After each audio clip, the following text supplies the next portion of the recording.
Moikka, mä oon Reetta Rajala. Olen ollut kasvuyrittäjyyden kanssa tekemisissä parikymmentä vuotta.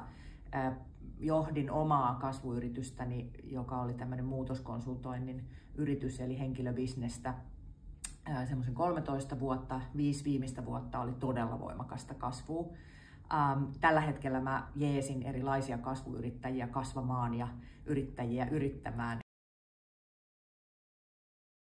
Mun oma kokemus ehdottomasti on se, että me oltaisiin kasvettu jopa nopeammin, jos mä olisin uskaltanut palkata vähän etukenossa. Meillä oli aika rankkoja tilanteita siinä kohtaa, kun yritys kasvoi ja ei ollut, palkkaus ei seurannut sitä kasvuvauhtia.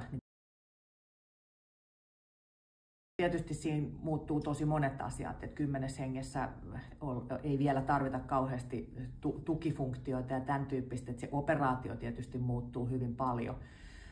Hyvä strategia pitää yrityksellä olla kaiken kokoisena. Ei se kasva, jos on huono strategia, mutta tietysti strategia meillä ainakin kehittyy tosi vahvasti niin kuin tukemaan sitä kasvua ja ehkä semmoista niin kuin brändin luomista.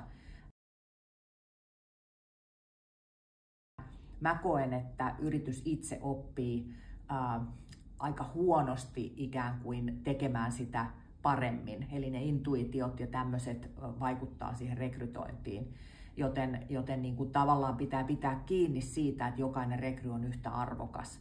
Ja meillä ainakin oli tosi tärkeää, koska oli aika vaikea rekrytoitava organisaatio, niin oli tosi tärkeää, että me aikaisessa vaiheessa valittiin meille todella tärkeä kumppani, joka huolehti siitä, että me tehtiin ihmisvalinnat koko aika oikein.